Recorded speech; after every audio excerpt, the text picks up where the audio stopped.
Harto dituduh PKI, Bung Karno dituduh PKI, Gus Dur dituduh liberal, Megawati dituduh menjual aset negara, SBY dituduh menjual negara, sampai hari ini Pak Jokowi dituduh menjual negara. Dari dulu semua dituduh dengan tuduhan yang sama.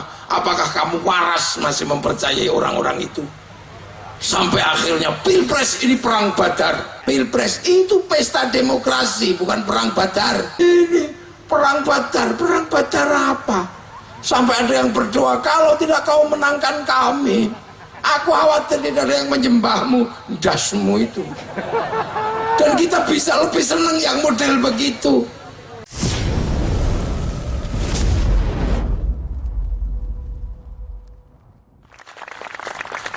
Kita nggak pede, kita selalu membayangkan pengen menjadi Islam seperti orang mana, sehingga ketika datang kelompok-kelompok membawa ajaran mereka, kita melupakan kiai-kiai kita, melupakan ulama-ulama kita, seolah-olah ulama-ulama kita kelasnya di kelas 2, padahal ulama-ulama mereka jarang yang mampu membangun kekuatan bangsa dan negara, jarang yang mampu membangun kekuatan muslim menjadi kekuatan terbesar di dunia. Tapi orang-orang Indonesia, ulama-ulama Indonesia mampu membuat Indonesia menjadi kekuatan muslim terbesar di dunia.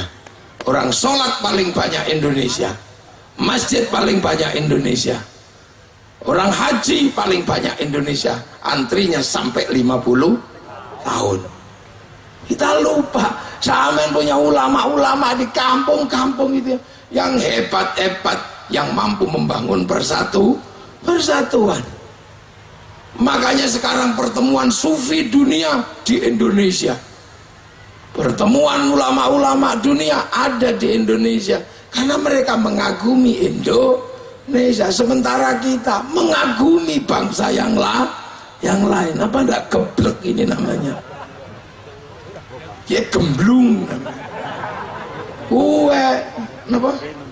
Rubes itu ya. Rugi besar. Ini yang kadang kita lupa. Kita punya pesantren-pesantren besar, tapi kita membanggakan pesantren di luar yang tidak punya hasil peradaban apapun.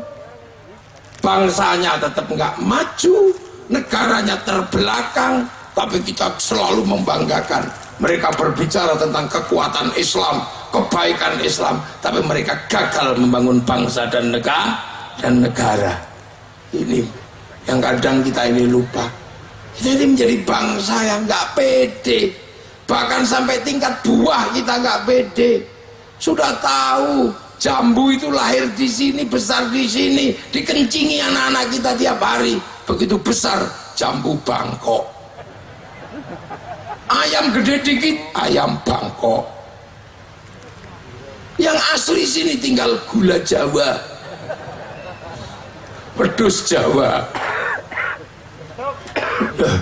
Kita lupa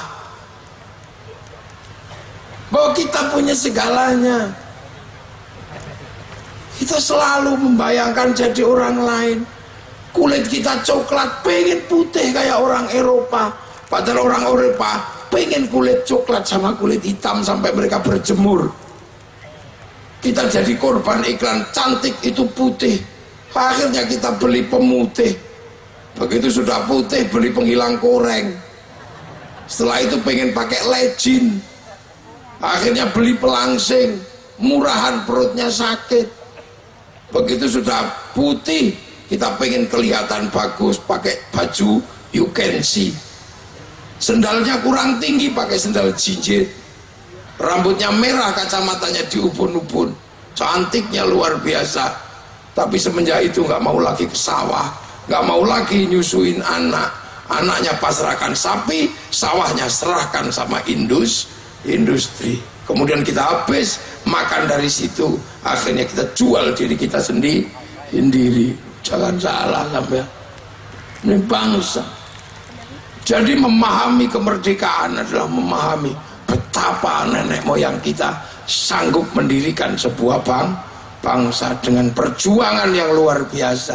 Jenderal Sudirman pergi perang dengan paru-paru satu, Sakitnya kayak apa orang dengan paru-paru satu, tapi memimpin angkatan bersenjata berperang melawan Belanda. Kita malu hari ini sama para pahlawan, karena ternyata kita lebih picik luar biasa. Sakit gudeg aja BPJS belum turun, ributnya luar biasa. Ayo, betapa malu kita sama pendiri bangsa. Raja Jogja punya Raja Hamengkubuwono, punya tanah dari Bagelen sampai Ponorogo. Begitu NKRI memanggil, diserahkan tanahnya untuk NKRI. Tanah yang begitu luas. Raja Solo, Raja Cirebon, Raja Aceh, seluruh raja-raja Nusantara menyerahkan tanahnya untuk NKRI. Kita kegusur 1 meter, ribut sampai Mahkamah Agung. Itu menandakan bahwa kita memang tidak punya jiwa bangunan bangsa. Malu kita kalau minta surga sebagaimana para syuhada. Bung Karno, seandainya beliau mau, maka beliau lebih mudah hidupnya. Dengan cara apa? Menjadi pegawainya Belanda.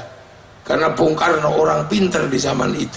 Tapi Bung Karno memilih dari penjara ke penjara. Demi apa? Demi tegaknya NKRI.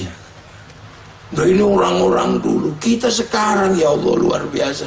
Nah, ini kalau nggak diingatkan kembali bahwa kita punya bangsa, kita punya kekuatan, maka kita akan menjadi orang-orang yang lebih suka mengolok-olok bangsa sendiri, membanggakan bangsa orang lain. Itu tipologi penjahat. Istri di rumah dihinakan, tapi memuji istri tetangga. Ayo, sawah di ladang sendiri dihinakan, membanggakan sawah orang lain. Duren di halaman kita terlihat jelek, kalah dengan duren tetangga. Ini mental penjahat yang asli ada di depan mata kita.